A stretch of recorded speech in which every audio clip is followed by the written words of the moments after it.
Hello everyone, welcome to BSP Pharmacy. I am Nikita Gupta, and as we started our subject Pharmacology 1 Unit 4th Multiple Choice Questions. So जैसा कि हमने start किया था हमारा subject pharmacology के MCQs को हम डिस्कस कर रहे थे, उसी की सीरीज में हम 4th यूनिट के एमसीक्यूज को यहाँ पर डिस्कस कर रहे थे, जिसमें हमने डिस्कस किया अभी तक 50 क्वेश्चंस जो कि हमने लोकल एनेस्थेटिक से और सेडेटिव हिप्नोटिक्स से पूछे जा सकते थे, उसको हमने डिस्कस किया है। अब हम इसी को फर्दर कंटिन्यू करेंगे और इस यूनिट से और जो क्वेश्चंस बन सकते हैं उनको डिस्कस करेंगे।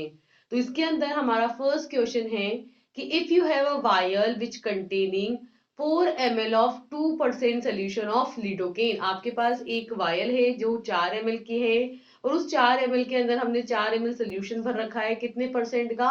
2% का। 2% का मतलब होता है 2 ग्राम्स इन 100 ml, यानी कि जब इसको बनाया होगा तो जो इसकी फॉर्मुलेशन रही होगी उसकी टोटल फॉर्मुलेशन में अगर हम 100 ml लेंगे तो 100 ml के अंदर 2 ग्राम आपका लिडोकेन वहां पे प्रेजेंट रहा होगा। तो ये कह रहा है कि 100 ml के अंदर जो 2 ग्राम है तो फिर 1 ml में कितना होगा। ठीक है, तो सिंपली आपको पता है कि 100 ml के अंदर कितने ग्राम लिडोकेन है? 2 ग्राम। ठीक है, तो 1 ml में कितना हो जाएगा? 1 ml में हो जाएगा 2 डिवाइडेड बाई 100। ठीक है, अगर ये किस में है? आपके ग्राम में। इसको अगर हम मिलीग्राम में कन्वर्ट करें तो 1 ग्राम में कितने मिलीग्राम? 10 की पावर 3, यानी कि 103 डिवाइडेड बाई 100। 2 जीरो से 2 जीरो कैंसिल, तो आपके पास आ जाएगा क्या? 20 मिलीग्राम, दैट इज 20 mg आपका यहाँ पर आंसर होगा, that is option number C. Second question है कि which one of the following statement about the toxicity of local anaesthetic is most accurate. ठीक है, लोकल एनेस्थेटिक्स की जो टॉक्सिसिटी है उसके बारे में आपको सही स्टेटमेंट बताना है, करेक्ट वाला। ठीक है, ऑप्शन है कि serious cardiovascular reactions are more likely to occur with the tetracaine than with the bupivacaine. ठीक है, दोनों ही आपके यहाँ पर लोकल एनेस्थेटिक है, टेट्राकेन भी और बुपिवाकेन भी। अब आपको ये बताना है कि टेट्राकेन के अंदर जो है सीवियर लेवल की कार्डियोवैस्कुलर रिएक्शंस देखने को मिलती हैं। ठीक है, तो आपको ऑप्शंस मतलब ये बताना है कि होती है या नहीं होती है। तो ऐसा नहीं है। सेकंड है कि cyanosis may occur following injection of large dose of lidocaine specially in the patients with the pulmonary disease. ठीक है, कि साइनोसिस देखने को मिलता है किसके अंदर? कि जब आप लार्ज डोज के अंदर यहाँ पर लिडोकेन लेते हो तो आपको वो पेशेंट जिनको ऑलरेडी पल्मोनरी डिजीज हो रखा है उनको आप साइनोसिस देखने को मिलता है? नहीं। थर्ड है कि इंट्रावीनस इंजेक्शन, जब आईवी इंजेक्शन देते हैं हम लोकल एनेस्थेटिक्स का, इट में stimulate the cardiac pacemaker activity. तो ये क्या करता है? जो हार्ट के पेसमेकर की एक्टिविटी है, ऐसे नोड की एक्टिविटी होती है, उसको स्टिमुलेट कर देता है? नहीं, ऐसा भी नहीं होता। फोर्थ है कि in an overdose hyper ventilation that is with oxygen is helpful to correct the acidosis and lower extra cellular potassium. कि जब आप यहाँ पर ओवरडोज ले लेते हो लोकल एनेस्थेटिक का तो क्या होता है? हाइपर वेंटिलेशन हो जाता है, यानी कि आपको वेंटिलेशन पे करने की जरूरत आ जाती है जिसमें कंटिन्यूसली ऑक्सीजन सप्लाई की जाती है। ठीक है, और यहाँ पर ये इसलिए किया जाता है ताकि जो अंदर बॉडी के अंदर एसिडिटी यहाँ पर प्रोड्यूस हुई है उसको करेक्ट किया जा सके और एक्स्ट्रा सेलुलर फ्लूइड के अंदर पोटेशियम के लेवल को कम किया जा सके। तो ये बिल्कुल सही स्टेटमेंट है, that is why correct answer हो जाएगा हमारा ऑप्शन नंबर डी। नेक्स्ट है question number third, that the epinephrine added to a solution of lidocaine for a peripheral nerve block will. अगर आपने एपिनेफ्रीन लिया है, ठीक है, और कब लिया है? जब आप ऑलरेडी लिडोकेन ले रहे थे। ठीक है, तो लिडोकेन आप ले रहे थे उसी टाइम पर आपने एपिनेफ्रीन भी यहाँ पर ले लिया, तो ये क्या करेगा? पेरिफेरल नर्वस सिस्टम को ब्लॉक कर देगा। ठीक है, किसकी वजह से? यहाँ पर क्या एक्शन हुआ होगा? So it increase the risk of convergence. ये क्या करता है? कन्वर्जेंस के चांसेस को बढ़ा देता है। It increases the duration of anaesthetic action of local anaesthetic. देखो लीडोकेन क्या है आपका लोकल एनेस्थेटिक, और इसके साथ में आप क्या दे रहे हो एपिनेफ्रीन। तो एपिनेफ्रीन बेसिकली यहाँ पे क्या करेगा, इस लोकल एनेस्थेटिक के जो एनेस्थेटिक एक्शन है उसकी ड्यूरेशन को यहाँ पर बढ़ा देता है, उसको ज्यादा टाइम तक की एनेस्थीसिया करके रखता है, जिसकी वजह से यहाँ पर पेरिफेरल नर्व ब्लॉक देखने को मिलता है। तो ये बिल्कुल सही स्टेटमेंट है। कन्वर्जेंस का इससे कोई रिलेशन नहीं है, तो करेक्ट आंसर हो जाएगा हमारा ऑप्शन नंबर बी। नेक्स्ट है question number 4 that a child requires multiple minor surgical procedures in the नेसोफेरिंग्स, which one of the following drug having highest surface activity and vasoconstrictor action that reduces the bleeding in the mucosal membrane।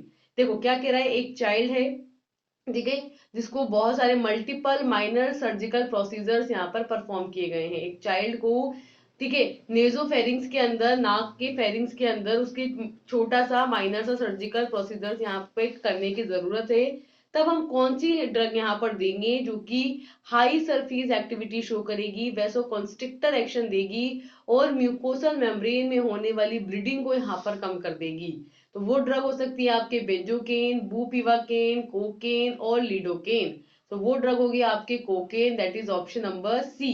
ठीक है, कि अगर यहाँ पर आपको nasopharynx के अंदर आप करना है और चाहते हो कि ज्यादा ब्लड लॉस ना हो, तो हम क्या दे देंगे उस टाइम पे, कोकेन दे देंगे। नेक्स्ट है question number 5 that the characteristics of non depolarizing neuromuscular blocker include which one of the following। आपको बताना है कि इनमें से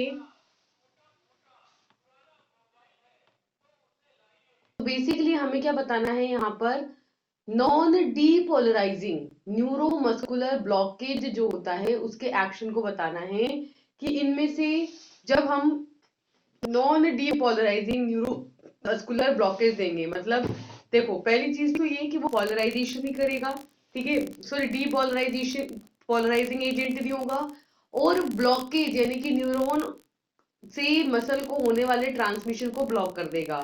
ठीक है, तो क्या क्या एक्शन देखने को मिलेगा, फर्स्ट है कि block of post tetanus potentiation, कि जो पोस्ट टिटेनिक पोटेंशिएशन होगा वो ब्लॉक हो जाएगा, नहीं इसका इससे क्या लेना देना।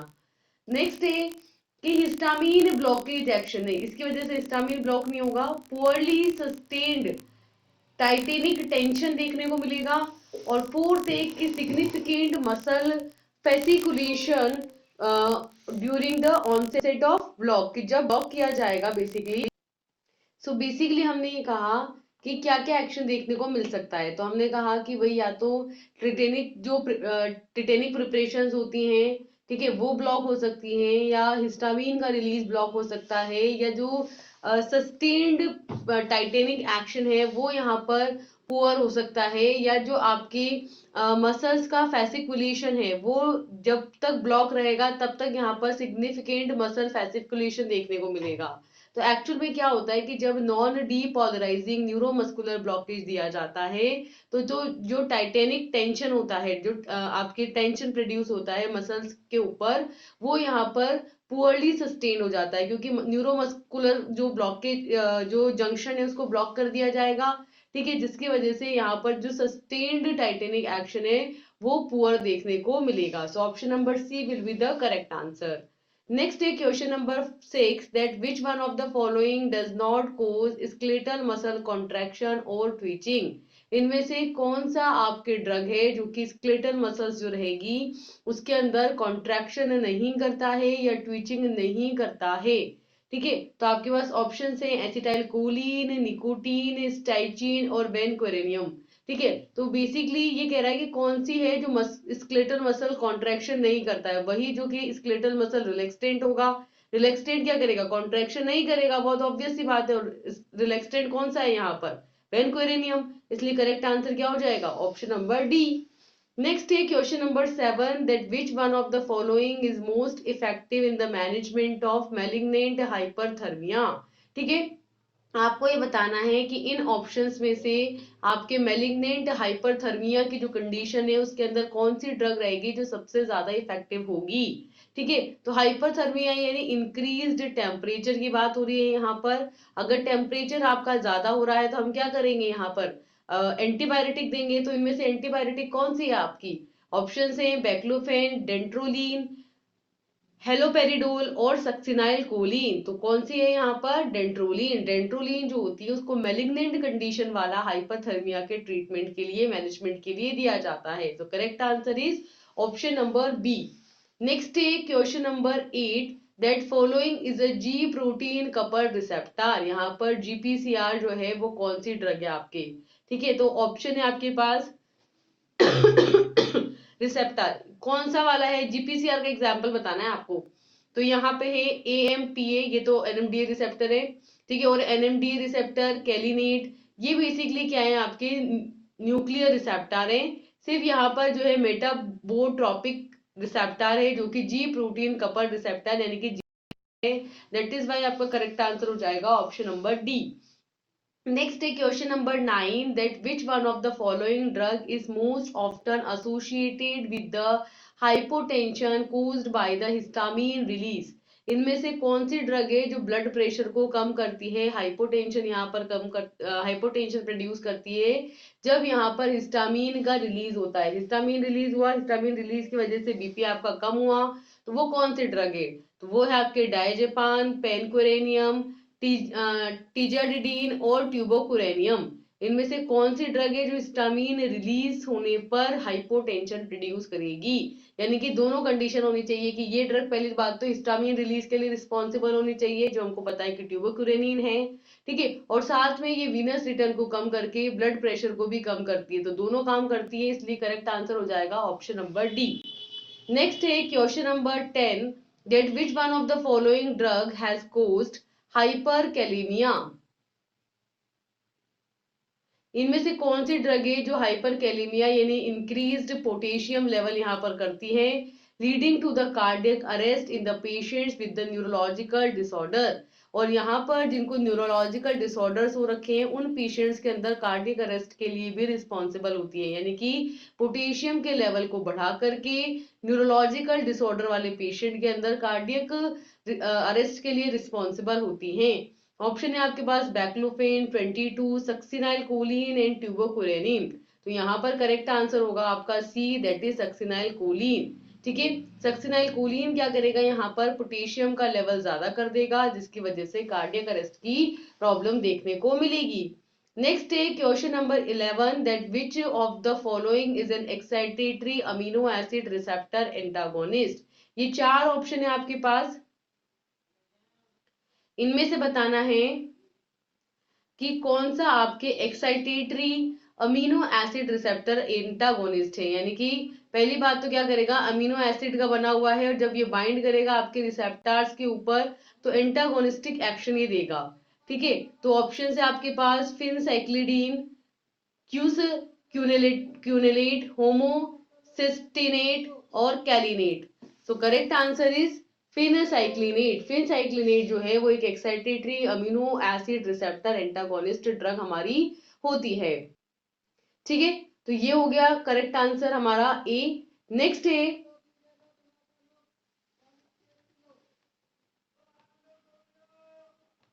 so our next question is कि which one of the following drug having spasmolytic activity and could also be used in the management of seizures which is caused by the overdose of local anesthetics? देखो क्या बोल रहे हैं कि हमको वो drug choose करनी है जो पहली चीज तो ये है कि स्पास्मोलाइटिक एक्टिविटी शो करती हो यानी स्पाज्म को ठीक करती हो।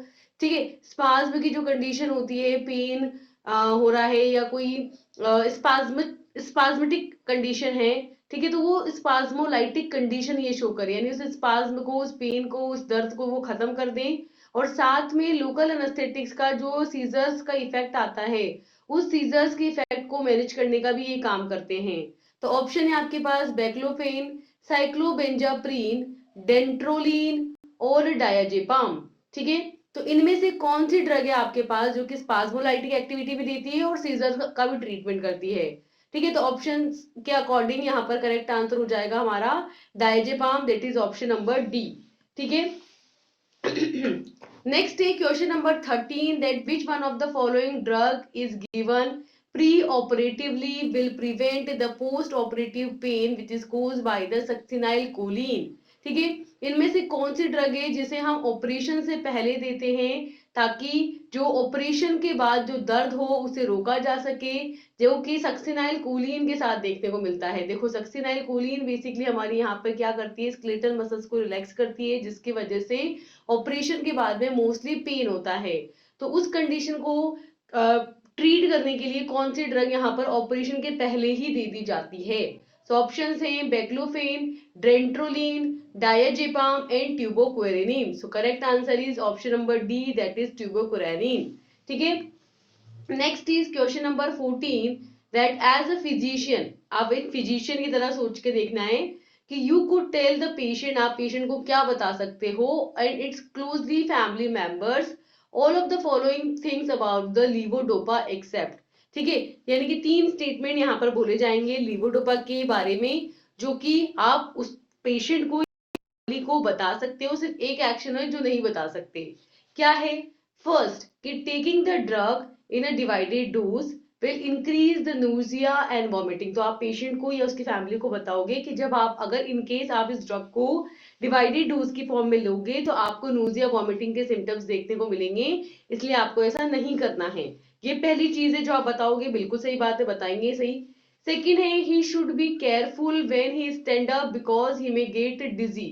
कि जब आप ये मेडिकेशन ले रहे हो तो आपको डिजीनेस फील हो रही है, घबराहट हो रही है, आपका जो स्ट्रेंथ है वो नहीं आ पा रही है, तो हो सकता है कि जब आप खड़े हो सडनली तो गिर जाओ। ठीक है, इसलिए आपको केयरफुलनेस रखने की जरूरत है यहाँ पर, ये बिल्कुल सही बात है, ये भी हम बताएंगे पेशेंट को। तीसरा है कि अनकंट्रोलेबल मसल जर्क में अकर, कि जब आप यहाँ पर लिवोडोपा लेते हो पार्किंसन डिजीज के ट्रीटमेंट के लिए, तो कई बार आपको मसल जर्क्स यहाँ पर फील होंगे, आपकी ऐठन आ जाएगी, आपका हाथ जैसे ना ऐसे कैसा ही हो गया और हिल नहीं पा रहा है, हम चाह रहे हैं इसको नॉर्मल करना लेकिन हो नहीं पाता। कभी कभी तो होता है ऐसे हाथों में ऐठन आ जाती है, मरूड़ी लग जाती है ना, तो वो आपको कभी कभी हो सकता है जब आप लिवोडोपा ले रहे हो। ठीक है, तो ये बात भी बताएंगे हम। फोर्थ है कि a net like reddish blue discoloration of skin is a likely side effect of the medication. कि जब हम लिवोडोपा लेते हैं तो स्किन का जो कलर है वो नीला हो जाता है। ठीक है, एक नेट जैसा रेडिश ब्लू डिसकलरेशन यहाँ पर स्किन का हमको देखने को मिलता है। ये बात ना तो हम पेशेंट को पहली बात तो ये चीज प्रोबेबिलिटी कम होती है क्योंकि कुछ पर्टिकुलर पेशेंट्स के साथ होता है। दूसरी चीज ये चीज है जो हम डिस्क्लोज नहीं करेंगे। ठीक है, इफेक्ट आने देंगे, अगर आता है तो हम उसको ऑब्जर्व करेंगे, नहीं आता है तो हम नहीं बताएंगे। ठीक है, तो ये चीज हम नहीं बताएंगे, तो करेक्ट आंसर हो जाएगा ऑप्शन नंबर डी। ठीक है, next is question number 15, that as the physician who is prescribing levodopa you will note the drug. जब आप एज एन फिजिशियन लिवोडोपा को प्रिस्क्राइब करोगे तो आप क्या नोट करोगे यहाँ पर?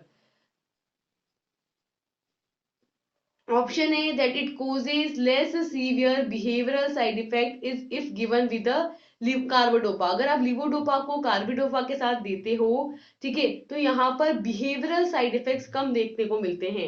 एक्चुअल में दिया इसलिए जाता है कार्बिडोपा के साथ ताकि पोटेंशिएशन देखने को मिले, यानी कि जो लिवोडोपा का एक्शन है वो यहाँ पर बढ़ जाए। ठीक है, इसलिए कार्बिडोपा के साथ कॉम्बिनेशन में दिया जाता है। ठीक है, ना कि बिहेवियरल साइड इफेक्ट्स को कम करने के लिए, तो गलत स्टेटमेंट है। सेकेंड है fluctuation in its effectiveness with increasing frequency as a treatment continue. जैसे जैसे ट्रीटमेंट यहाँ पर कंटिन्यू रहता है वैसे वैसे अगर हम ड्रग की फ्रीक्वेंसी को इंक्रीज करते हैं तो इफेक्टिवनेस के अंदर हमें फ्लक्चुएशंस देखने को मिलते हैं। इस चीज को हमें नोट करना होगा कि अगर हम ड्रग यहाँ पर बढ़ा रहे हैं तो इफेक्टिवनेस में फ्लक्चुएशन दिख रहा है, नहीं दिख रहा है, कितना दिख रहा है, ये बिल्कुल हमें ऑब्जर्व करने की जरूरत है, ये बिल्कुल सही बात है। नेक्स्ट है कि prevents the extrapyramidal adverse effects of antipsychotic drugs. गलत बात है, लिवोडोपा तो हम पार्किंसन के ट्रीटमेंट के लिए दे रहे हैं ना, तो हम ये देखेंगे कि जब लिवोडोपा हम दे रहे हैं तब जो एक्स्ट्रा पेरिमिडल सिम्टम्स हैं या एडवर्स रिएक्शंस हैं वो यहाँ पर प्रिवेंट हो जाएंगी। तो ये बात सही है कि ये प्रिवेंट होंगी क्योंकि एंटी पार्किंसन है, लेकिन वो एंटी साइकोटिक ड्रग का एक्शन नहीं है, एंटी पार्किंसन ड्रग का एक्शन है, यानी कि लिवोडोपा का एक्शन है। नेक्स्ट है protect against the cancer in the patients with melanoma. कि जो पेशेंट्स के अंदर मेलानोमा है उनके अंदर कैंसर को प्रोटेक्ट करने का ये काम कर रहा है, ये चीज भी हम ऑब्जर्व करेंगे। ऐसा नहीं होता वैसे तो, गलत स्टेटमेंट है। तो करेक्ट आंसर तो ये होगा कि यहाँ पर हम देखेंगे कि जब तक ट्रीटमेंट कंटिन्यू रहता है तब तक आपकी ड्रग की जो फ्रीक्वेंसी है अगर हम उसमें कोई चेंज करते हैं तो उसकी वजह से इफेक्टिवनेस में भी चेंज हमको देखने को मिलता है. So the correct answer is option number B. Next है question number 16 that value in the parkinsonism is that the compound. यहाँ पर जो पार्किंसोनिज्म होता है ना, ठीक है, उसके अंदर हम ड्रग देते हैं तो ड्रग वहां पर क्या करती है.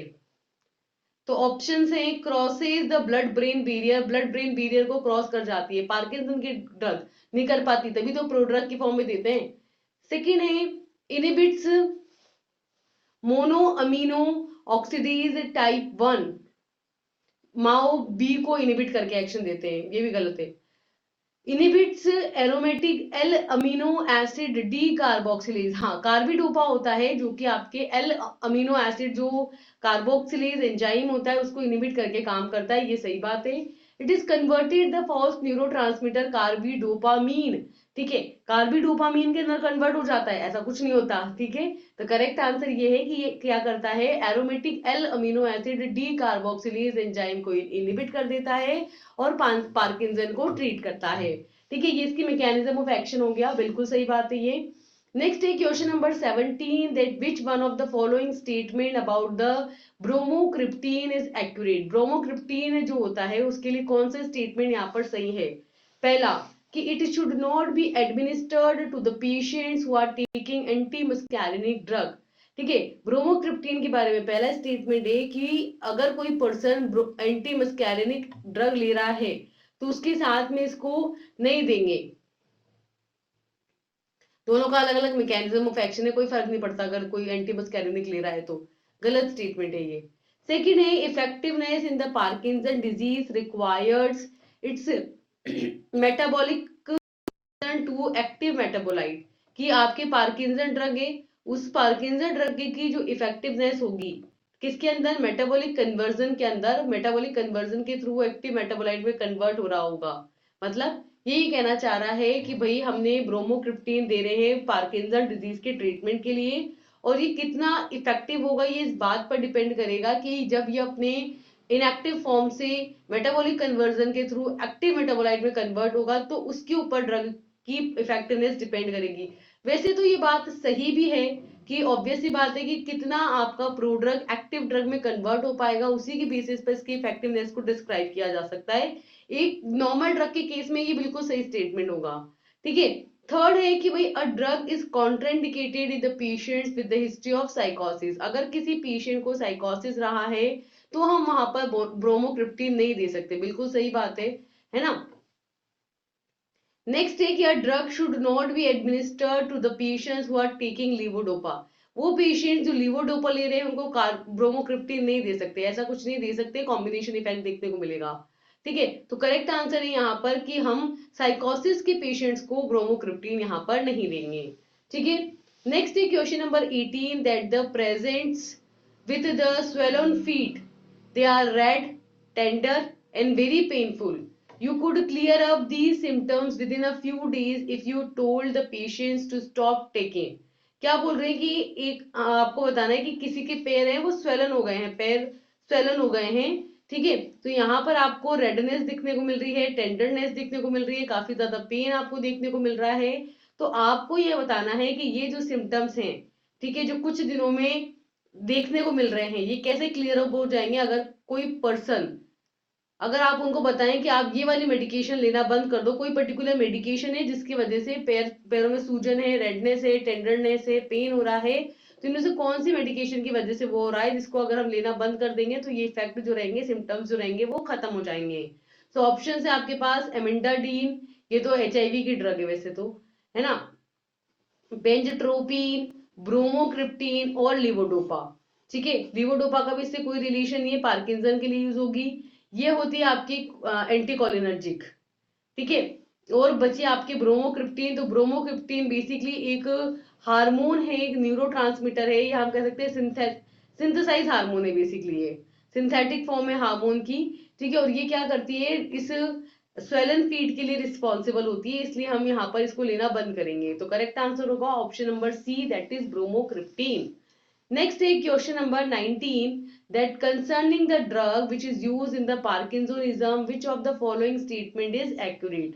अगर हम ड्रग को कंसीडर करें, ड्रग को कंसर्न करें पार्किंसन के ट्रीटमेंट के लिए, तो कौन सा ट्रीटमेंट पार्किंसन के ड्रग के रिलेट में सही होगा?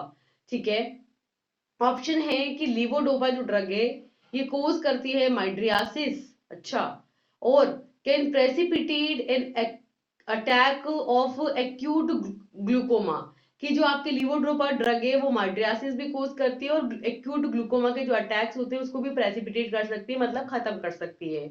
ये बात तो सही है कि पार्किंसन के डिजीज क्या ट्रीटमेंट हम किससे कराते हैं? लीवोडोपा से कराते हैं, और ये लीवोडोपा माइड्रियासिस भी करती है और ग्लूकोमा को भी ट्रीट कर सकती है। ठीक है, और अदर ऑप्शंस भी देख लो कि सेकंड है कि it is useful therapeutic effect of amantadine continues for the several years. ठीक है, एमेंडाडीन जो आपकी ड्रग है जो एचआईवी के ट्रीटमेंट के लिए दी जाती है, ठीक है, उसका जो थेराप्यूटिक इफेक्ट होते हैं वो कई सालों तक बने रहेंगे, तो उससे क्या करें हम? उसका पार्किंसन से कोई रिलेशन नहीं है, गलत बात है, मतलब पार्किंसन से कोई रिलेशन ही नहीं ना, हम तो पार्किंसन के रिलेट में बात कर रहे हैं यहाँ पर। थर्ड है कि primary therapeutic benefits of anti muscarinic drugs in Parkinson is their ability to relieve the bradycardia. ये बिल्कुल सही बात है कि एंटी मस्कैरिनिक जो ड्रग्स होती हैं वो आपके पार्किंसन के ट्रीटमेंट में यूज होती हैं, उसमें थेराप्यूटिक बेनिफिट्स देती हैं, सही बात है। अब ये क्या कह रहा है कि जब ये ऐसा करती है तो फिर ये क्या करती है? ब्रेडिकाइनेसिया करती है, ठीक है, यानी कि जो आपके बॉडी के मूवमेंट होते हैं ना उसको ये स्लोअर कर देती है, तो ऐसा नहीं होता, it is a wrong statement. Next है कि डोपामीन रिसेप्टर एगोनिस्ट। देखो लीवोडोपा भी बेसिकली आपके क्या करती है? कन्वर्ट होती है डोपामीन के अंदर, और डोपामीन ही यहाँ पर एक्शन दे रहा होता है, किस पर? डोपामिनर्जिक रिसेप्टर्स पर बाइंड होकर के। ठीक है, तो यहाँ पर पार्किंसन के अंदर बेसिकली दो ही मेन काम होते हैं, एक तो कोलिनर्जिक रिसेप्टर्स का और एक डोपामिनर्जिक रिसेप्टर्स का। तो यहाँ पे कह रहे हैं कि डोपामीन जो रिसेप्टर्स हैं should not be useful in the Parkinson disease. ये यहीं पे गलत हो गई बात, पार्किंसन में इसका कोई रोल नहीं है, बिल्कुल है, इन्हीं के ऊपर तो ड्रग बाइंड होकर के एक्शन देगी। Prior to a trial of levodopa, levodopa के जब प्रायर ट्रायल किए गए, शुरुआती क्लिनिकल ट्रायल यहाँ पर किए गए, तो देखा कि डोपामिन रिसेप्टर का इसके साथ कोई रोल नहीं है, गलत स्टेटमेंट है।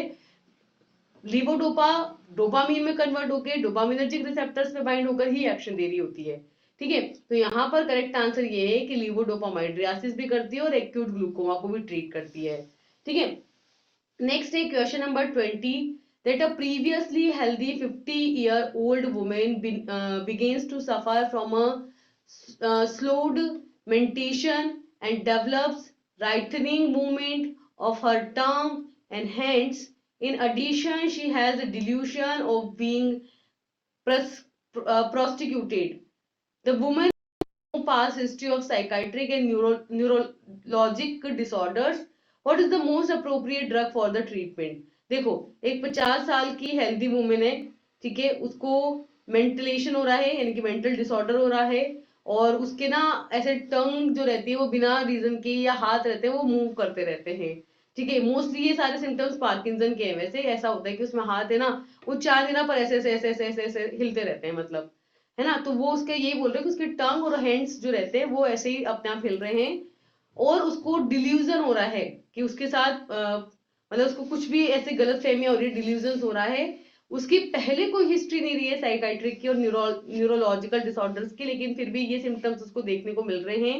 तो कौन सी ड्रग देंगे? एमेंटाडीन नहीं, ब्रोमोक्रिप्टीन नहीं, हेलोपेरिडोल, ठीक है, क्योंकि हेलोपेरिडोल क्या होती है? आपकी एंटीसाइकोटिक होती है ना, ठीक है, एंटीसाइकोटिक मतलब कि साइकाइट्रिक डिसऑर्डर्स के ट्रीटमेंट के लिए यूज की जाती है, एंटीसाइकोटिक होती है, और लिवोडोपा नहीं।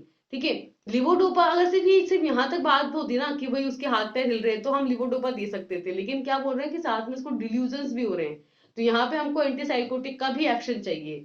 ठीक है, दोनों का कंबाइन एक्शन चाहिए, इसलिए हम यहाँ कौन सी ड्रग देंगे? Haloperidol, that is option number C.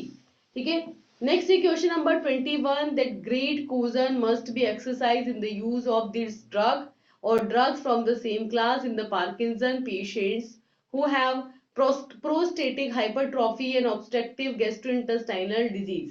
ठीक है, तो हमको बहुत ज्यादा प्रिकॉशंस की यहाँ पर नीड होती है जब हम इन ड्रग को देते हैं।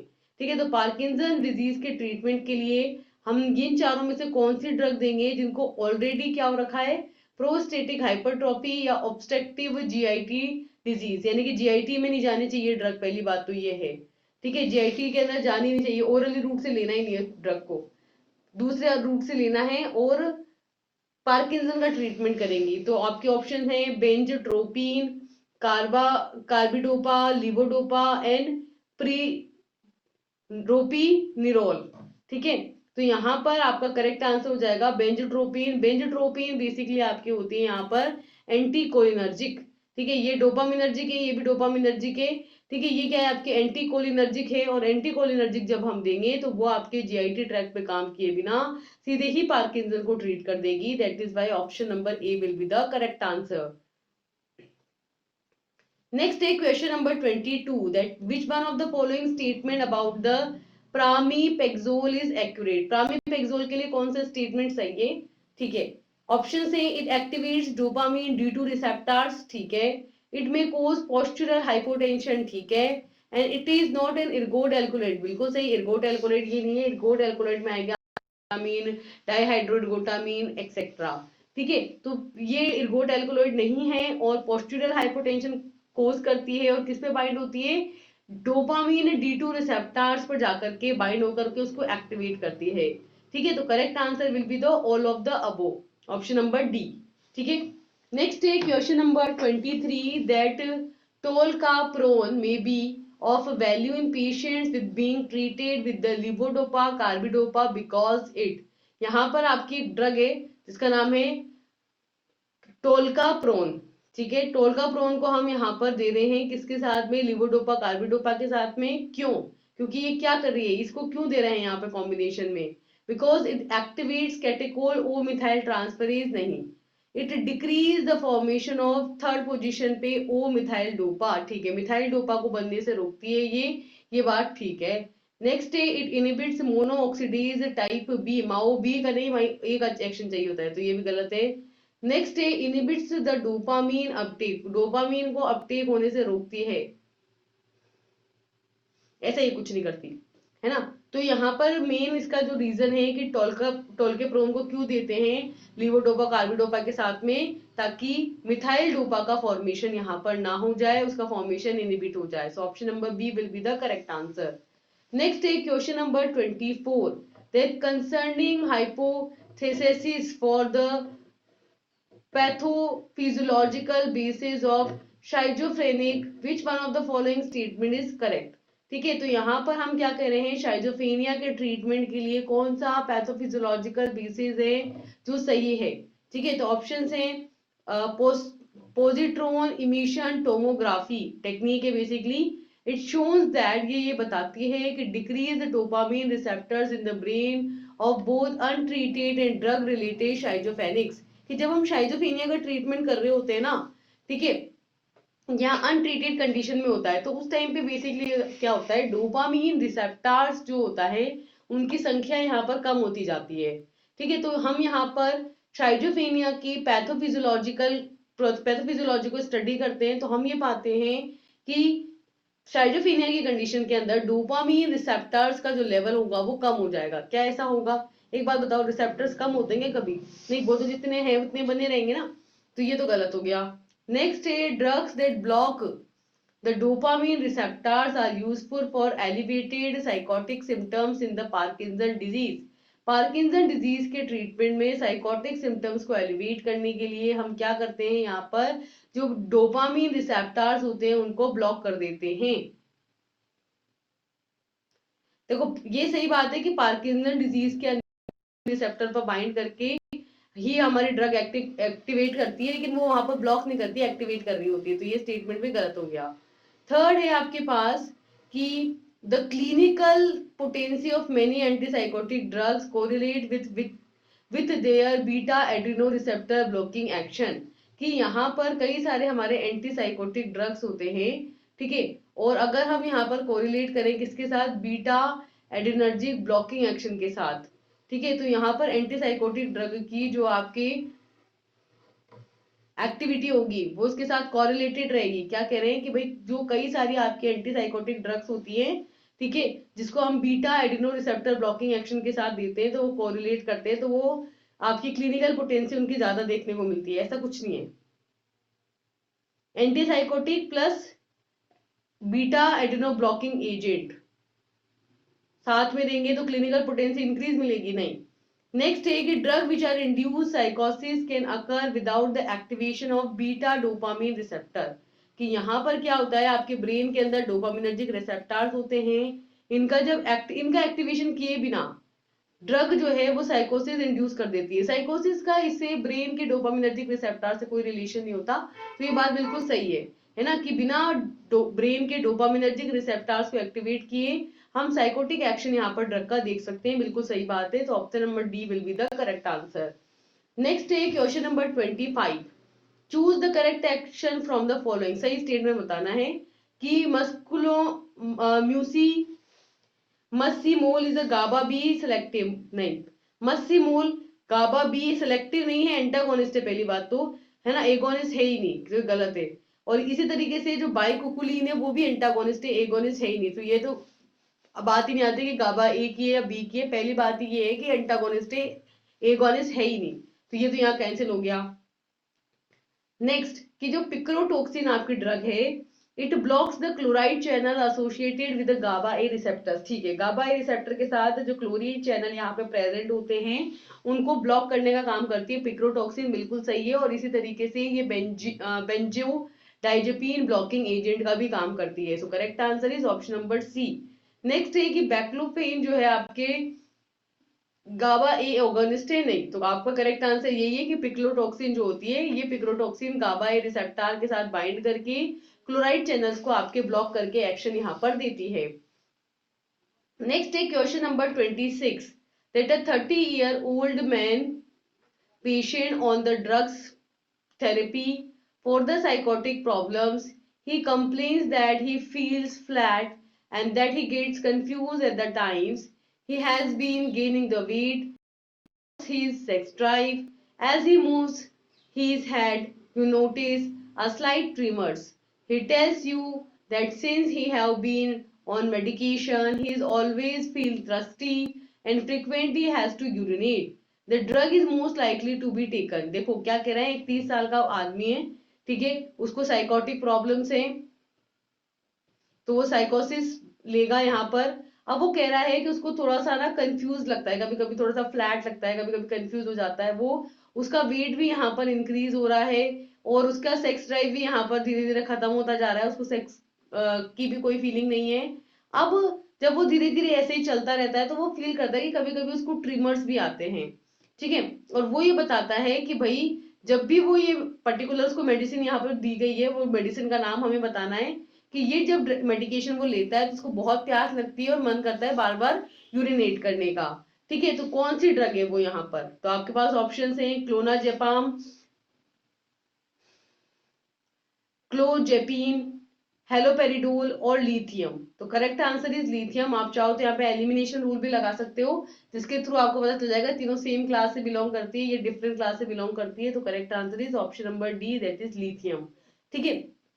लिथियम मेनली क्या करता है, यूरिनेट को बढ़ाने का काम करता है और थ्रस्टी फीलिंग क्रिएट करता है, क्योंकि सोडियम या नहीं सॉरी जो सोल्ट की कंसंट्रेशन, सोल्ट होता है बेसिकली, लिथियम आपके सोल्ट की तरह यहाँ काम करके कंसंट्रेशन को इंक्रीज कर देता है, इस वजह से मन करता है कि उसको डाइल्यूट करने के लिए बार बार पानी पिए और बार बार यूरिनेट करें, ठीक है।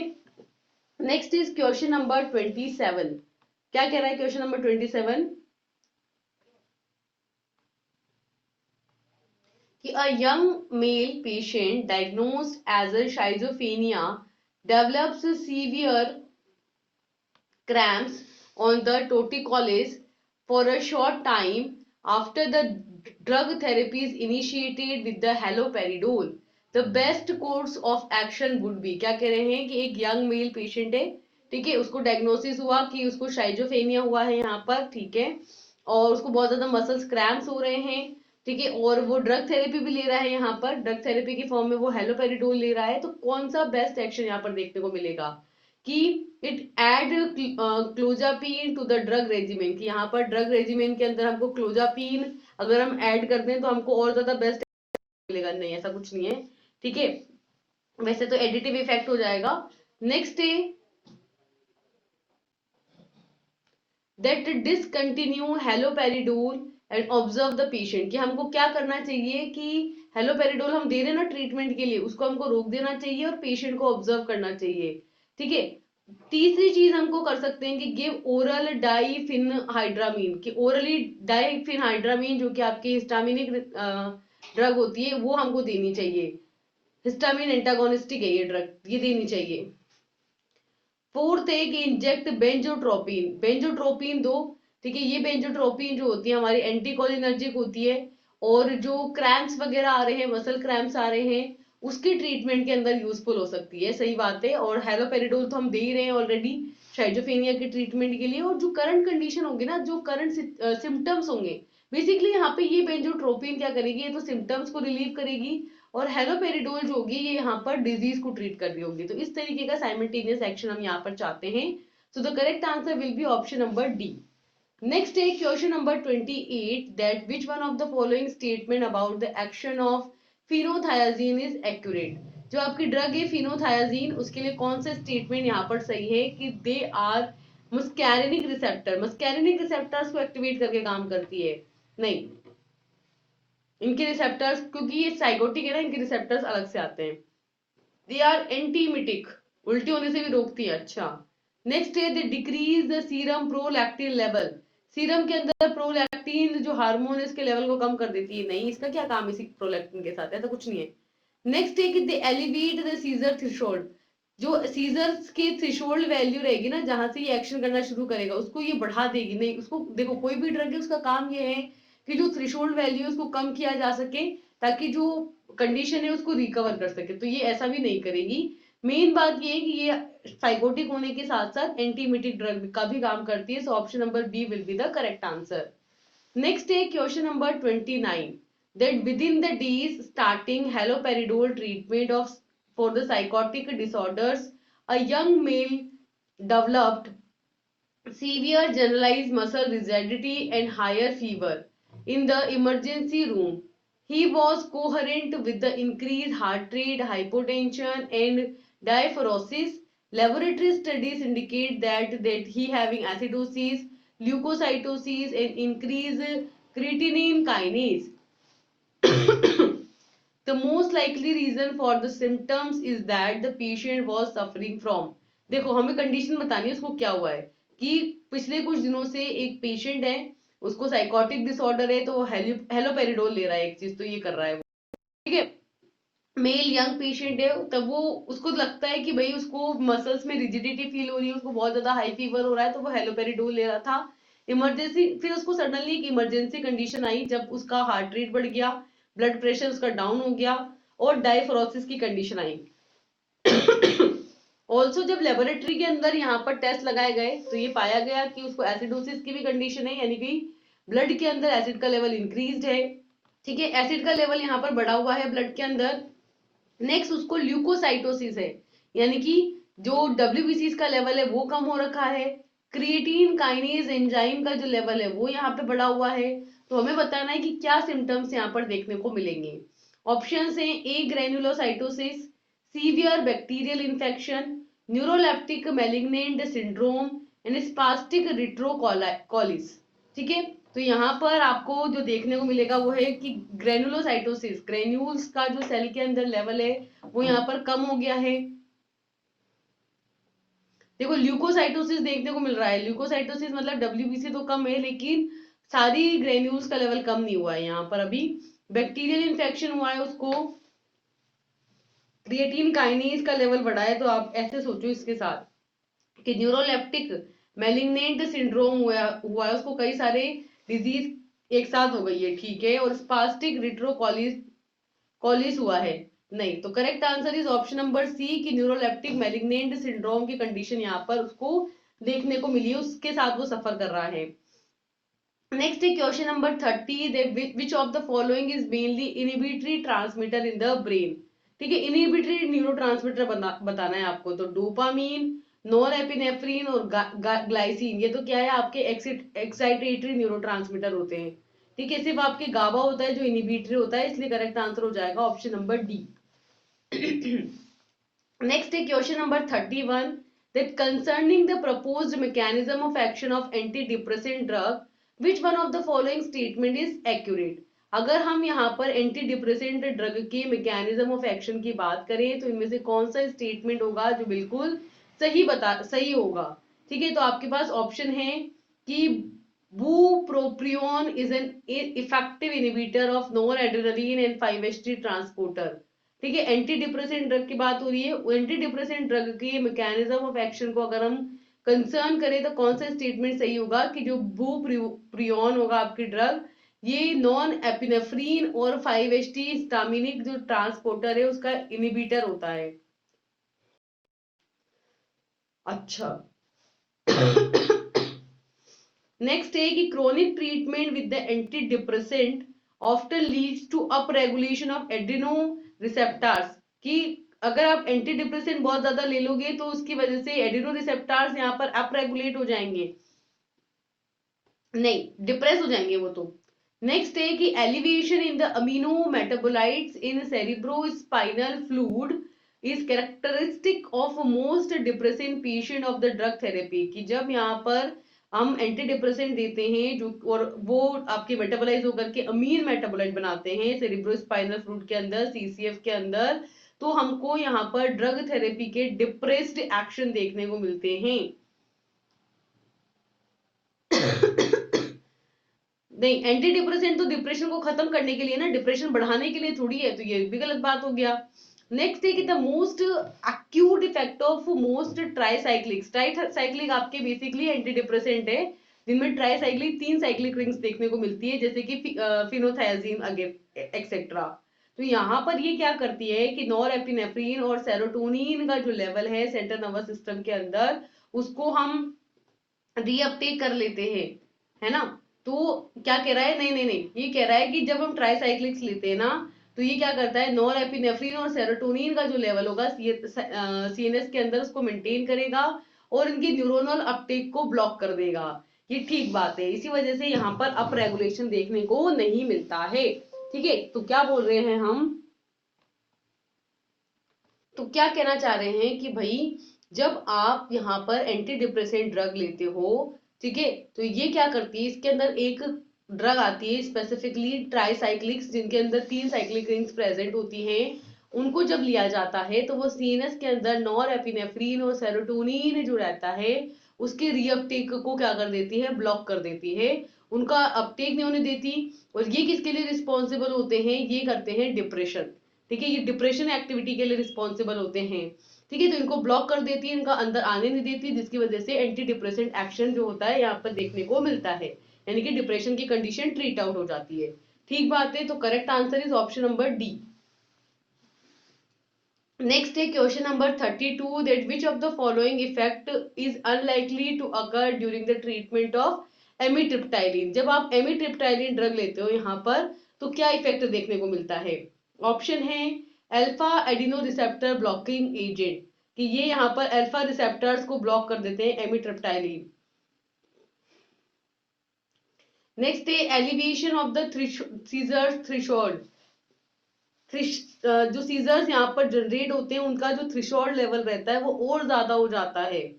अच्छा, अनलाइकली टू अकर, अनलाइकली मतलब हम चाहते नहीं लेकिन ये इफेक्ट आ रहे हैं, है ना। माइड्रियासिस एंड सडेशन, तो इनमें से कौन सा एक्शन है एमिट्रिप्टाइलिन का, जो हम ट्रीटमेंट जब देते हैं एमिट्रिप्टाइलिन के साथ जो कि बेसिकली हमारे एंटी डिप्रेसेंट ड्रग होती है, तब हमको कौन सा एक्शन है जो नहीं चाहते हुए भी देखने को मिलता है, वो ये है कि सीजर्स का थ्रेशोल्ड लेवल यहाँ पर और ज्यादा बढ़ जाता है। So option number B is the correct answer. Next है question number 33 that fluoxetine is a drug for the depression but decide to stop taking the drug।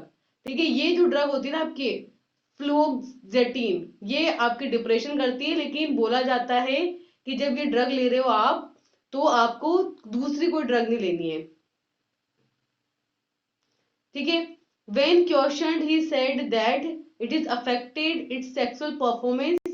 जब इससे ये पूछा गया कि भाई क्यों नहीं लेनी है तो वो कहता है कि सेक्सुअल परफॉर्मेंस को अफेक्ट कर रही है and that he wasn't getting any younger।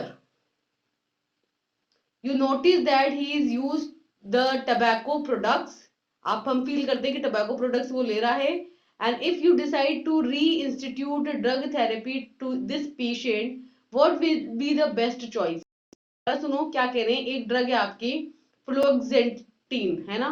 ये जो ड्रग होती है ये आपके साइकोटिक का काम करती है, यानी कि जो ब्रेन की साइकोलॉजी है, ठीक है, डिप्रेशन एक्शन एक्शन होता है उसको ये ट्रीट करती है, एंटी साइकोसिस के ट्रीटमेंट के लिए यूज की जाती है। इसको जब लिया जाता है, ये डिप्रेशन के लिए दी जा रही है उसको, ठीक है, डिप्रेशन को ट्रीट करने के लिए, लेकिन वो इस ड्रग को लेता ही नहीं है। क्यों? क्योंकि उसको ऐसा लगता है कि भाई इससे उसकी सेक्सुअल परफॉर्मेंस अफेक्ट हो रही है और वो यहाँ पर यंगर नहीं हो रहा है ना, उसको एजिंग जैसा फील हो रहा है, साथ में वो टबैको प्रोडक्ट्स भी ले रहा है। तो हमको कौन सी ड्रग को यहाँ पर चेंज करके देने की जरूरत है? तो ऑप्शन है अमोक्सिपिन, ब्यूप्रोपियोन, एमिप्रामीन और सर्लेटीन। ठीक है, तो यहाँ पर साइकोटिक देंगे। देखो ये साइकोटिक का एक्शन दे रहा है, इसको गलत समझ रहा है तो दूसरी साइकोटिक दे देंगे, दूसरी साइकोटिक की फॉर्म में देंगे हम अपनी ड्रग बुप्रोपियोन। ठीक है, बुप्रियोन ड्रग देंगे। So correct answer is option number B. Next है question number 34 that regarding the maprotiline, which one of the following statement is accurate? आपकी ड्रग है माप्रोटिलाइन, उस ड्रग के रेस्पेक्ट में कौन सा स्टेटमेंट यहाँ पर सही होगा? ठीक है, तो ऑप्शन है कि it blocks the serotonin reuptake selectively, selectively ये सेरोटोनिन का रीअपटेक कर लेती है, नहीं। Next it causes hypertension, it rises the seizure threshold value, और सेडेशन कोज रेंडमली, कि जब आप कोई ड्रग लेते हो, जैसे आपने यहाँ पर ड्रग ली है माप्रोटिलाइन, ठीक है, ये जब ड्रग आप लेते हो तो ये क्या करती है? सेडेशन कोज करती है, नींद लेके आती है। So correct answer is option number D. Next है question number 35 that which one of the following drug is most likely to be a value in obsessive compulsive disorder? किसी को ओसीडी हुआ है। ओसीडी बेसिकली ये होता है कि भाई किसी को अर्ज आती है, उसको कोई भी चीजें हैं तो अरेंज करने की अर्ज आ रही है ना, उनको एकदम फॉर्मेटिंग में एक पर्टिकुलर सेटअप में रखने की इच्छा हो रही है, वो बहुत ज्यादा ऑब्सेस है उस चीज को लेकर के। ठीक है, तो हम यहाँ पर इसके ट्रीटमेंट के लिए कौन सी ड्रग देंगे? ऑप्शन है एमिट्रिप्टाइलिन, बुप्रियोनोन, कोमिप्रामीन और डेस्प्रामीन। तो यहाँ पर दी जाती है ड्रग कोमिप्रामीन, जो कि ओसीडी के ट्रीटमेंट के लिए यूज की जाती है। So correct answer is option number C. Next है question number 36 that compared with the other antidepressant drug mirtazapine has the distinctive ability to act on the act as an antagonist of, कि ये हमारी drug है मिटाजेपिन। ये जो मिटाजेपिन है basically एक anti depressant drug है। इसके अगर हम इसको देंगे तो ये कौन से रिसेप्टार्स हैं जिन पर एंटागोनिस्ट की तरह काम करेगी? ठीक है, alpha 2 adeno receptors, beta adeno receptors, D2 receptors और नॉर एड्रेनलिन का ट्रांसपोर्टेशन को एंटागोनाइज करेगी? नहीं, देखो ये तो बिल्कुल ही नहीं है। पर्टिकुलर रिसेप्टर पे जाकर के बाइंड होकर के एंटागोनिस्टिक एक्शन उसको देना है। तो एंटी डिप्रेसेंट एक्शन देने के लिए ये जो ड्रग रहेगी आपके मिट्राजिपिन, ये अल्फा 2 रिसेप्टार्स को ब्लॉक करेगी। So the correct answer is option number A. ठीक है, नेक्स्ट है question number 37 that stabilised clinical use of this drug includes enuresis and chronic pain. ठीक है, तो यहां पर आपको बताना है कि आपकी ड्रग है जो एन्यूरेसिस कर रही है, ठीक है, और क्रोनिक पेन कर रही है, तो वो कौन सी ड्रग है? तो आपको पास ऑप्शन है बुप्रियोन, फ्लुक्सो फ्लूवोक्सामीन, इमिप्रामीन और phenelzine. So correct answer is imipramine. Imipramine जब ड्रग दिया जाता है तो यहाँ पर एन्यूरेसिस की प्रॉब्लम देखने को मिलती है, यानी एब्सेंस ऑफ यूरिन, है ना, यूरिनेट कम करता है पर्सन, और उसको बहुत ज्यादा पेन भी होता है, यहाँ पर पेनिंग फीलिंग होती रहती है। So correct answer is imipramine. Next है question number 38 that which one of the following drug is mostly likely to increase the plasma level of alprazolam, theophylline and warfarin. ठीक है, इनमें से कौन सी ड्रग देंगे हम जो कि आपके एल्प्राजोलम की, ओफाइलिन की और वारफरीन की जो ड्रग का लेवल है, प्लाज्मा लेवल है, उसको इंक्रीज कर देगा? सो ऑप्शन है डेसिप्रामीन, फ्लूवोक्सामीन, इमिप्रामीन और nefazodone. So correct answer is fluvoxamine, option number B. Next question है, which one of the following action of opioid analgesic is mediated via the activation of kappa receptors, कि जो kappa receptors होते हैं आपके, उनको activate करके कौन सा ओपियोइड एनाल्जेसिक है जो एक्शन देता है यहाँ पर। अच्छा, कौन सा एक्शन देता है जब कप्पा रिसेप्टर्स एक्टिवेट होते हैं, तो क्या एक्शन देखने को मिलता है। ऑप्शन है आपके cerebral vascular dilation, increase uterine tone, euphoria और सडेशन। देखो, ओपियोइड एनाल्जेसिक बेसिकली क्या करते हैं, एनाल्जेसिक या इनकी पेन रिलीफिंग का काम करते हैं, ये तो करेंगे ही सही। उसके अलावा ये क्या करते हैं, वेस्कुलर डायलेशन, वेसल्स को डायलेट करते हैं, यूटेराइन टोन को कम कर देते हैं, यूफोरिया यूफोरिया करते हैं। देखो, मोस्ट ऑफ द जो आपकी ड्रग होती है ना सेडेटिव हिप्नोटिक, उनके साथ देखा जाने वाला साइड इफेक्ट होता है ये यूफोरिया, लेकिन ये सेडेटिव हिप्नोटिक नहीं है, हमारी ओपियोइड एनाल्जेसिक है। इस वजह से इसके साथ जो एक्शन आता है, साइड इफेक्ट आता है, वो खुद ही सडेशन आता है। So correct answer is option number D.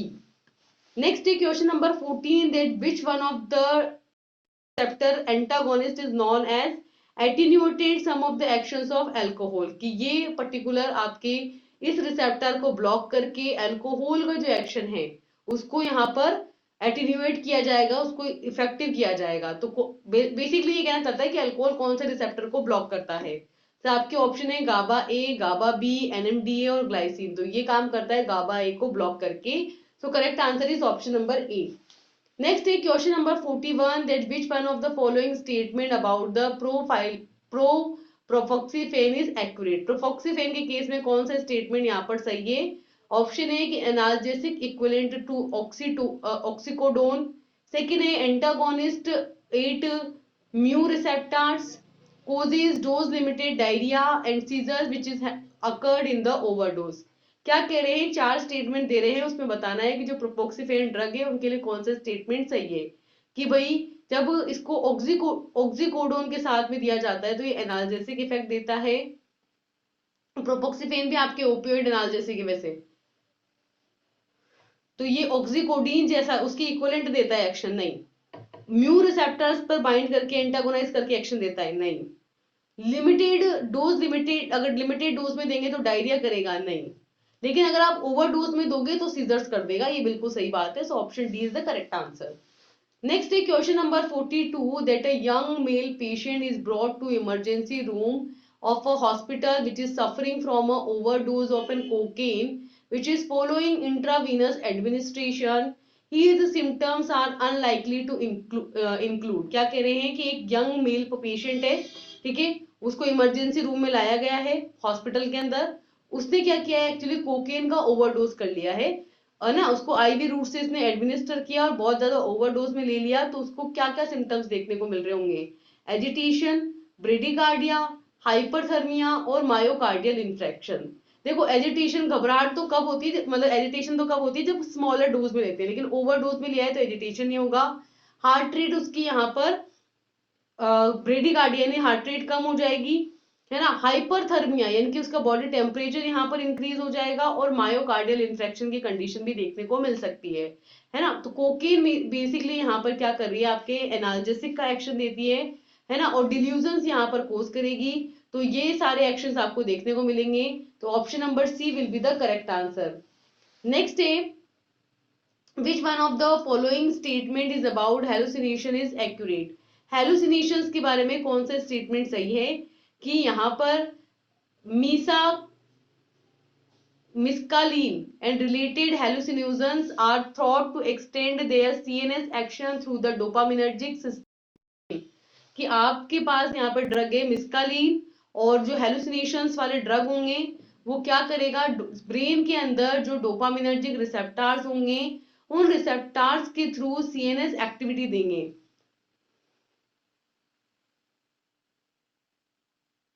नहीं, सीएनएस एक्टिविटी नहीं देते, डिल्यूजन्स कोज करते हैं, गलत है। और डोपामिनर्जिक रिसेप्टर के थ्रू भी नहीं देते, तो ये गलत हो गया। नेक्स्ट है कि teratogenic effect are known to occur with the use of LSD during the pregnancy. Pregnancy time पे अगर आपने एलएसडी ले लिया तो आपको टेराटोजेनिक इफेक्ट देखने को मिलेगा, नहीं। थर्ड है ब्लड ब्रेन प्लेसेंटल बैरियर को क्रॉस नहीं कर पाती है ड्रग, तो गलत है स्टेटमेंट। थर्ड है scopolamine is unique among the hallucinations in that with the patient will self administer it। क्या बोल रहे हैं कि आपकी ड्रग है स्कोपोलामीन, ठीक है, ये एक यूनिक ड्रग है और हेलुसिनेशंस के अंदर दी जाती है और ये एक सेल्फ एडमिनिस्टर्ड है, खुद ही ले लोगे इसको, बिल्कुल गलत है, कोई सी भी ड्रग हेलुसिनेशन कर रही है खुद नहीं लेते उसको। फोर्थ है ऑप्शन नंबर डी कि जब आप हेलुसिनेशंस लोगे तब आपके प्यूपिल्स डायलेट हो जाएंगे, सही बात है। ब्रेडिकार्डिया होगा, हार्ट बीट ज्यादा हो जाएगी, ठीक बात है। ट्रीमर्स देखने को मिलेंगे और जो अलर्टनेस होगी वो बहुत ज्यादा यहाँ पर बढ़ जाएगी। और कैरेक्टरिस्टिक इफेक्ट ऑफ पसाइलोबीन, जब यहाँ पर हम हेलुसिनेशंस की फॉर्म में जो ड्रग है वो पसाइलोबीन लेते हैं तो हमको ये सारे एक्शंस देखने को मिलते हैं, बिल्कुल सही बात है, option number D is the correct answer. Next is question number 44 that which one of the following is in sign or symptoms is likely to occur with the marijuana। marijuana जब कोई पेशेंट ले लेता है तो उसके साथ क्या क्या साइन एंड सिम्टम्स देखने को मिलते हैं? ब्रेडिकार्डिया नहीं, ट्रैकिकार्डिया देखने को मिलता है, गलत है। कॉन्जेनाइटल रेडनिंग, ठीक है, यहाँ पर आंखें एकदम लाल लाल हो जाएगी उसकी, सही बात है। हाइपरटेंशन, बीपी बढ़ जाएगा, नहीं उसको बीपी नहीं बढ़ता, रिड्यूस हो जाता है। नेक्स्ट है इंक्रीज्ड साइकोमोटर परफॉर्मेंस, कि उसकी बॉडी का जो फंक्शनिंग होगी वो यहाँ पर साइकोमोटर एक्टिविटी उसकी बढ़ जाएगी, नहीं। सो करेक्ट आंसर है कॉन्जेनाइटल रेडनेस यहाँ पर देखने को मिलेगी, that is option number B is the correct answer. Next है question number 45 that his agent having a sedative and amnetic properties, small doses are added to the alcoholic beverages, are not readily detected by the test and have been used in the date rape attack. The drugs is chemically related to the brain inhibitory neurotransmitters. Which one of the following is mostly closely resemble to the description given? क्या बोल रहे हैं कि हम कोई particular agent है यहाँ पे, यानी कि ड्रग है हमारी, वो यहाँ पे सेडेशन कर रही है, ठीक है। एमनेटिक भी, यानी कि एमनेटिक प्रॉपर्टीज भी उसकी, यानी याददाश्त भुलाने का भी काम करती है, सेडेशन भी को, ठीक है। अगर आप बहुत स्मॉल डोज में भी दे रहे हो उसको, ठीक है, तो वो यहाँ पर अल्कोहलिक ब्रीवरेजेस के साथ, तो यहाँ पर अगर आप अल्कोहल के साथ देंगे ना थोड़ी सी भी अमाउंट में, तो टेस्ट में पता भी नहीं चलेगा उसका। और ये डेट रेप अटैक करती है, ये बहुत ध्यान से देखो, डेट रेप अटैक में बेसिकली क्या होता है कि पर्सन को अनकॉन्शियस कर दिया जाता है, वो प्रॉपरली सोच नहीं पाता और एक्शन नहीं ले पाता, बॉडी की एकदम शिथिल हो जाती है बॉडी, मतलब उसमें स्ट्रेंथ नहीं बचती है जब डेट रेट दी जाती है यहाँ पर। नेक्स्ट ये कि जो यहाँ पर ड्रग होती है वो ब्रेन जो रहती है हमारी, ब्रेन के न्यूरोट्रांसमीटर्स को आपके इनिबिट कर देती है, वही तो मैंने बोला, ब्रेन की फंक्शनिंग खत्म हो जाती है। और ये कई ज्यादा यहाँ पर, ये सारा डिस्क्रिप्शन किस ड्रग से रिलेटेड है? तो अमाइल नाइट्राइट नहीं, अमाइल नाइट्राइट तो उसमें देते हैं एंटी एंजाइना में, तो उसके साथ तो कोई रिलेशन ही नहीं है, ठीक है। हशीश जो है वो डेट रेप में नहीं आती, हशीश भी यहाँ पर हेलुसिनेशन करती है और आपके ओपियोइड ही है यहाँ पर और नार्कोटिक ही है, लेकिन फिर भी ये डेट रेप अटैक के अंदर यूज नहीं होती, तो ये भी नहीं होंगी। नेक्स्ट है फ्यूनाइट्राजिपाम, ये आपके डायजेपाम है, मतलब कि आपके सेडेटिव हिप्नोटिक यहाँ पर एक्शन देगी। और फोर्थ है gamma hydroxy butyrate, gamma hydroxy butyrate जो रहता है एक पर्टिकुलर आपके रिसेप्टर पर बाइंड होकर के इनिबिशन एक्शन देता है। So the correct answer is option number C, that is gamma hydroxy butyrate. Next है question number 46 that a patient is starting on gemfibrozil, so the major mechanism of action of gemfibrozil is, है ना, एक patient है उसको हमने दिया जेमफिब्रोसिल, तो क्या एक्शन देखने को मिलेगा? Increased excretion of bile acid salt, bile acid salt यहाँ पे ज्यादा एक्सक्रीट आउट होने लग जाएंगे, नहीं। Increased expression of high affinity LDL receptors, increased lipid hydrolysis by the lipoprotein lipase, और inhibition of secretion of VLDL by the liver. देखो क्या कह रहे हैं कि अगर आप जेम फिब्रोजिल दे रहे हो, बेसिकली ये जो ड्रग है ना, ये है आपके हाइपर लिपोडेमिक ड्रग, यानी कि हाइपरलिपिडीमिया के ट्रीटमेंट के लिए यूज होती है, जब ब्लड के अंदर लिपिड का लेवल ज्यादा हो जाता है तो उसको रिड्यूस करने का ही काम करती है। इसके अंदर ये कैसे काम करती है कि जो आपके लिपोप्रोटीन लाइपेज एंजाइम है उसको एक्टिवेट करके लिपिड का हाइड्रोक्सिलेशन करता है, लिपिड हाइड्रोलाइज होता है, डिग्रेड होता है और फंक्शनिंग होती है, तो करेक्ट आंसर हो जाएगा ऑप्शन नंबर सी। नेक्स्ट है question number 47 that when used as an monotherapy a major toxicity और gemfibrozil is, increase risk of, कि जब हम एक सिंगल ड्रग थेरेपी के फॉर्म में लेते हैं तब ये जो जेम फिब्रोसिल होती है जिसके बारे में अभी मैंने बताया है, तो जब हम इसको ले रहे होते हैं ना तो क्या क्या रिस्की केसेस हमको देखने को मिलते हैं। तो option A bloating and constipation, cholelithiasis, hyperuricemia और लीवर डैमेज। ये लीवर को डैमेज कर देता है? नहीं। कॉन्स्टिपेशन करता है? नहीं। ठीक है। यूरिन का ब्लड के अंदर, मतलब यूरिन के अंदर ब्लड के लेवल को बढ़ा देता है? नहीं। और कोलोलिथियासिस, कोलोलिथियासिस का मतलब है कि आपके जो कोलिनोकाइलिटिस होते हैं, मतलब कि बेसिकली आपके जो लिपिड के सबसे स्मॉलेस्ट मॉलिक्यूल होते हैं उनका एक्सिस फॉर्मेशन करने लगते हैं, तो कोलोलिथियासिस की कंडीशन देखने को मिलती है। बिल्कुल सही बात है, option number B is the correct answer. Next है question number 48, that alcohol drinking is associated with which one of the following changes in the serum lipid concentration, कि ब्लड के अंदर जब लिपिड की जो कंसंट्रेशन है वो यहाँ पर चेंज हो जाती है, कि अगर कोई पर्सन है वो बहुत ज्यादा अल्कोहल कंज्यूम कर रहा है तो लिपिड की कंसंट्रेशन में क्या चेंज देखने को मिलेगा, कि यहाँ पर एचडीएल का लेवल कम हो जाएगा, आईडीएल का कम हो जाएगा, वीएलडीएल का कम हो जाएगा, या ट्राइग्लिसराइड्स का लेवल यहाँ बढ़ जाएगा। एक्चुअल में होता क्या है कि डिग्रेडेशन होता है लिपिड का अल्कोहल कंज्यूम करने की वजह से, और जो ट्राइग्लिसराइड्स का लेवल होगा, क्योंकि फैट यहाँ पर डिसोशिएट होते जाएंगे और ट्राइग्लिसराइड का लेवल यहाँ पर बढ़ता जाएगा। तो correct answer is option number D. Next take question number 49, that a patient who is suffering from a depressive disorder being treated with the amitriptyline, if he uses diphenhydramine for the allergic rhinitis, a drug interaction is likely to occur because, अगर एक patient है वो depressive disorders को सफर, मतलब उसको depressive disorders है, उसके treatment के लिए हम उसको एमिट्रिप्टीन भी दे रहे हैं, ठीक है। अब साथ में उसको एलर्जी कंडीशंस भी हैं, तो एलर्जिक राइनाइटिस के ट्रीटमेंट के लिए हम डाइफेनहाइड्रामीन भी दे रहे हैं। तो ऑब्वियस सी बात है दोनों ड्रग्स एक दूसरे से इंटरेक्शन कर लेगी। इंटरेक्शन की वजह से होगा क्या कि डाइफेनहाइड्रामीन इनहिबिट्स द इमिप्रामीन मेटाबॉलिज्म, कि आपने ये जो डाइफेनहाइड्रामीन दी है ये आपकी इमिप्रामीन के मेटाबॉलिज्म को इनहिबिट करेगी नहीं। सेकेंड है both drugs block the reuptake of epinephrine release from the sympathetic nerve ending, sympathetic nerve ending से नॉर एपिनेफ्रीन के रीअपटेक को ये ब्लॉक कर देगी नहीं। That this imipramine inhibits the metabolism of diphenhydramine. अच्छा, कि ये जो इमिप्रामीन है ये, यहाँ तो ये बोला कि इसने आपके डाइफेनहाइड्रामीन ने इमिप्रामीन के मेटाबॉलिज्म को इनहिबिट किया है, और यहाँ बोला कि इमिप्रामीन ने आपके डाइफेनहाइड्रामीन के मेटाबॉलिज्म को इनहिबिट किया है, तो दोनों ही एक दूसरे के मेटाबॉलिज्म को इनहिबिट नहीं करती, ना ही नॉरएपिनेफ्रिन के रीअपटेक को इनहिबिट करती है। दोनों ही मस्कैरिनिक है, और इसी वजह से दोनों ड्रग क्या करती है, मस्कैरिनिक रिसेप्टर को ब्लॉक करती है और एडिटिव इफेक्शन यहाँ पर देती है। So correct answer is option number D.